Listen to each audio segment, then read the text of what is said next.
Núcleo de Telesaúde do Hospital Universitário. Universidade Federal do Maranhão. Olá a todos.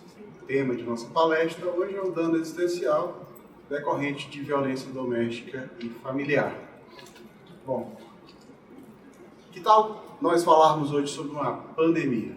Bem, as gravações estão ocorrendo no momento em que o mundo está preocupado com a proliferação do coronavírus e nós vamos tentar chamar a atenção por uma epidemia, uma pandemia que a Organização das Nações Unidas tem reiteradamente classificado como tal, mas que infelizmente não tem recebido a mesma atenção que tem recebido outras moléstias e outros fenômenos que nos afetam. Bem, nós estamos falando da violência doméstica e familiar. Como eu já disse, a ONU, a Organização das Nações Unidas, ela tem tratado esse fenômeno como uma pandemia. Os números de violência doméstica pelo mundo são crescentes e são alarmantes. Será que nós estamos adequadamente preparados para o enfrentamento dessa problemática? Bom,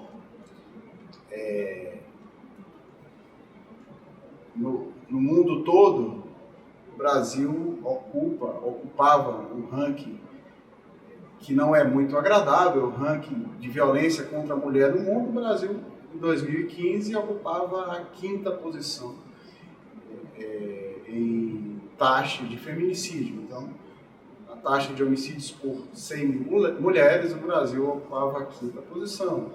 Isso deve nos causar alguma preocupação, algum desconforto.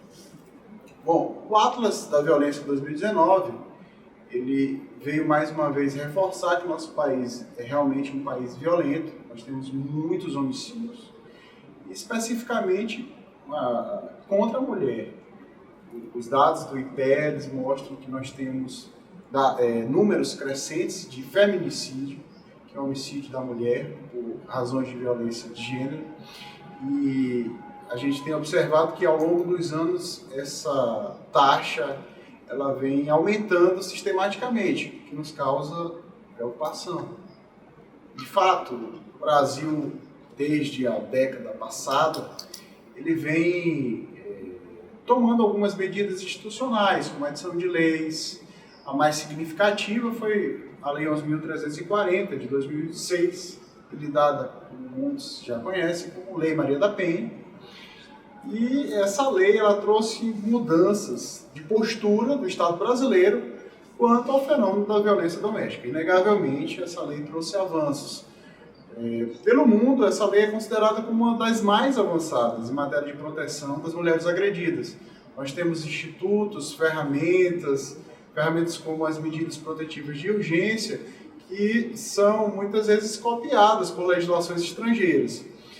Como então tirar do papel esses institutos e esses dispositivos que nos ajudam, que poderão nos auxiliar no combate à violência doméstica e familiar?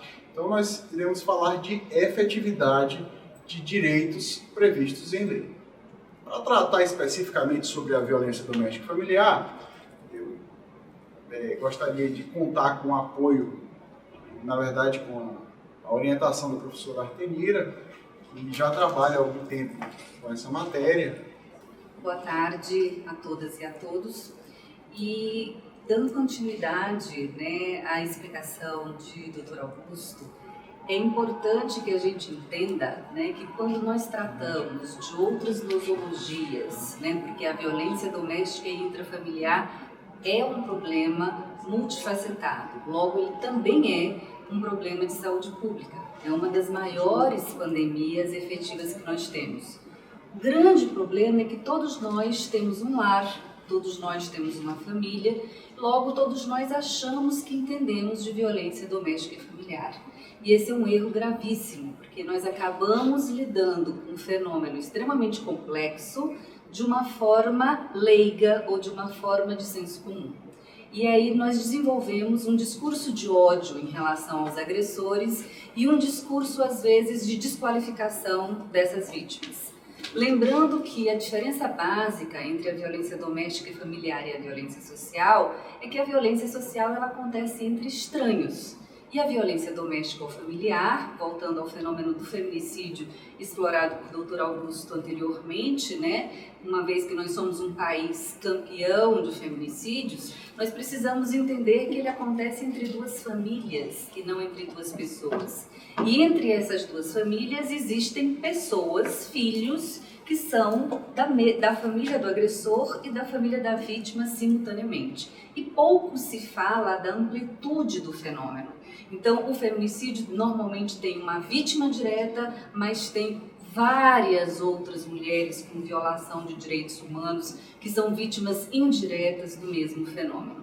Então, quando nós, do ponto de vista leigo, de senso comum, acabamos criticando excessivamente a vítima, ou por ela voltar com o seu agressor em não tendo havido feminicídio, ou porque, né, o agressor de alguma maneira não percebe o que efetivamente está acontecendo, nós apenas estamos dando mostras de que nós estamos fazendo uso do achismo para efetivamente avaliar um fenômeno dessa magnitude. Em violência doméstica contra a mulher não existe um tipo ou uma forma de violência que seja efetivamente mais grave que outra. Não é possível afirmar que uma facada é mais grave do que uma mulher está sendo reiteradamente xingada todos os dias, ela é gorda, ela é feia, ela é burra durante anos e o quanto isso afeta a saúde psicológica ou emocional dela. Então não há hierarquia nos tipos de violência doméstica e familiar contra a mulher e é um tipo de violência ainda tolerável. E isso é muito grave. E por que nós estamos afirmando que é tolerável?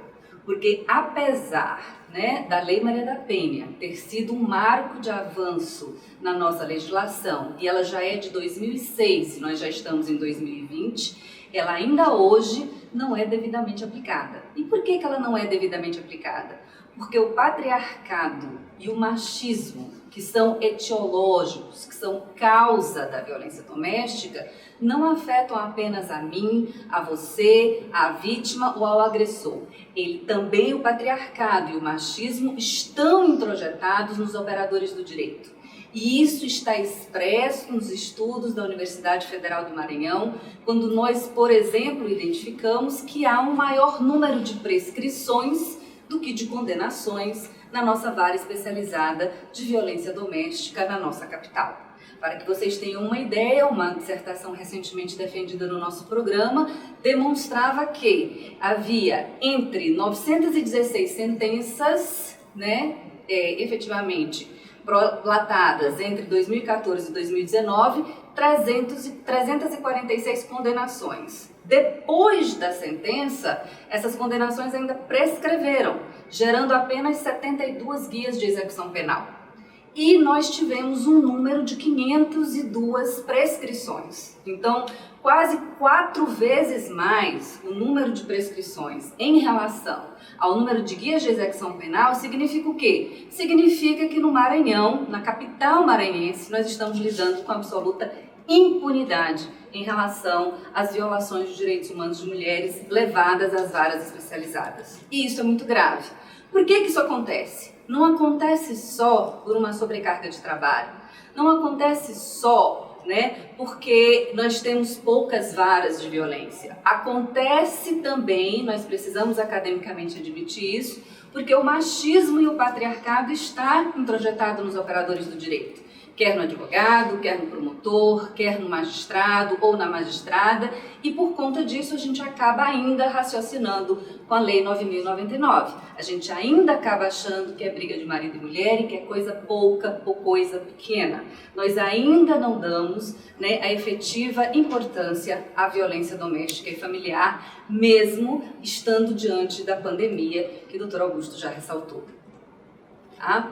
Então, o caso Maria da Penha Fernandes é um caso importante, é um marco histórico dentro da luta em relação à preservação de direitos humanos de mulheres no nosso país. No entanto, é uma lei, como o Dr. Augusto já ressaltou, que ainda não saiu do papel. Por que ela ainda não saiu do papel?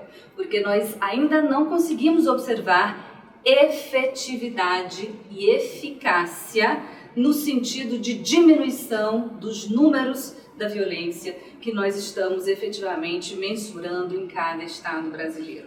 Ao contrário, a violência vem aumentando, o número de feminicídios vem aumentando. E nós não podemos dizer que isso se dá apenas pelo fato de, diante da divulgação, as pessoas estão tendo mais liberdade para fazer as denúncias ou para buscar o sistema de justiça. Porque existe um fenômeno que se contrapõe a isso, né? Já estudado pela PUC de Pernambuco, que é o inverso, que é o fato de a maioria das mulheres, mais de 60% das mulheres, que possuem ações penais em curso em vários estados brasileiros, acabam se arrependendo de terem ingressado no sistema de justiça e não aconselhariam uma outra mulher a buscar o sistema de justiça. Então, não é verdade que simplesmente dar ciência ou dar notoriedade ou dar a informação de que a lei existe e pode ser acessada define um maior número de acessos. Porque quando a impunidade impera e quando a gente tem os números mostrando que as prescrições excedem as condenações, a lei vai ficando desacreditada. E as pessoas buscam num número crescente, não por conta da divulgação, mas por conta, infelizmente, da violência poder estar efetivamente crescendo. Então, para apresentar alternativas às ações penais que têm lapso temporal curto de prescrição e que define impunidade para os seus agressores, nós vamos chamar novamente o magistrado Augusto Costa, que é magistrado da violência doméstica, com tripla competência, com competência para a violência doméstica, para a infância e para a família, que tem desenvolvido teses e tem aprimorado a sua expertise em relação ao fenômeno, e eu não teria nenhuma dúvida hoje de dizer que ele é um dos magistrados referência em aplicação da Lei Maria da Penha no Brasil. Então nós temos verdadeiramente um fenômeno importante de ser estudado. Nós temos violência doméstica e nós temos um Estado que se prepara para enfrentar esse fenômeno. Como nós devemos nos aparelhar, então? Bem, a primeira resposta, e é uma resposta importante, é a resposta penal. Os atos de violência doméstica e familiar, eles têm sim uma repercussão na seara penal. Só que a resposta penal, a prisão e as demais espécies de pena, elas têm uma desconformidade, elas têm um limite. Por quê? Porque ela não esgota todos os aspectos do conflito instaurado a partir da violência doméstica e familiar. A prisão em si, ela muitas vezes ela se torna gatilho para o cometimento de novas violências. Por outro lado, o sistema de justiça penal, ele deixa a vítima muito mais suscetível à reiteração de lesões, inclusive lesões institucionais. Então, nós corremos o risco, sim, de revitimização. Então, o questionamento, o problema é viável ao sistema responder de outras formas ao fenômeno da violência doméstica e familiar? Então, nós entendemos que sim. E aí nós tentamos trazer à baila a teoria do dano existencial. Bom, um sistema jurídico ele é marcado precisamente por unidade e ordenação. Portanto, a responsabilização que nós propomos hoje, ela não exclui a responsabilização penal, mas caminha paralelamente de mãos dadas. É uma reação sistêmica por meio da responsabilidade civil. E por ela nós buscamos o denominado dano existencial. O que seria o dano existencial? O dano existencial ele é uma espécie de dano imaterial. Imaterial por quê? Porque não há prejuízo concreto, diferente do dano material, em que há uma diminuição patrimonial específica, palpável. Os danos materiais, eles atingem o que você perdeu efetivamente e o que você deixou de ganhar. O que você perdeu o que se perdeu é chamado de dano emergente, e o que você deixou de ganhar chama-se lucros cessantes. Já os danos imateriais são os nossos conhecidos danos morais, nós conhecemos da prática, né? São lesões subjetivas que atingem a honra, que atingem direitos subjetivos dos indivíduos. Nessa categoria nós incluímos os danos existenciais. Bom, o dano existencial ele vai se diferir, inclusive, do dano moral. O dano moral ele atinge o indivíduo e a sua subjetividade. Já o dano existencial não, ele atinge o projeto de vida da mulher. Bom, o dano existencial ele é uma doutrina que foi retirada da Itália, italiano, não só o coronavírus vem da Itália, mas também boas doutrinas de direito civil, e ela vem ganhando adeptos, por quê? Porque ela complementa a teoria dos danos imateriais. Ela leva em consideração, diferentemente do dano moral, essa doutrina leva em consideração mudança do projeto de vida da mulher agredida. Bom, o que seria essa mudança ao projeto de vida?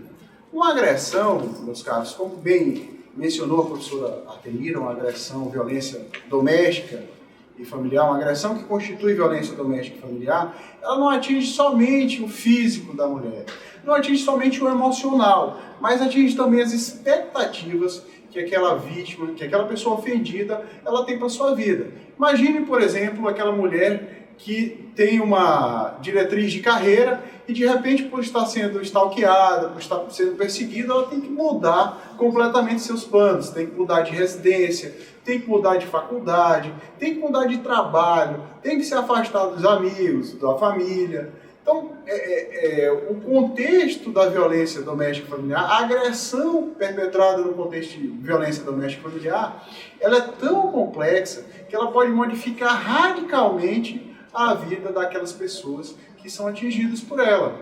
Então, a importância do dano existencial é o quê? É identificar essas mulheres e qualificar a situação dela como efetiva modificação ao projeto de vida. Bom, a reparação desse dano existencial ela tem uma vantagem. Por quê? Porque ela não precisa ser necessariamente patrimonial. Quer dizer, a responsabilização do agressor ela não vai desaguar somente em uma indenização, em perdas de patrimônio.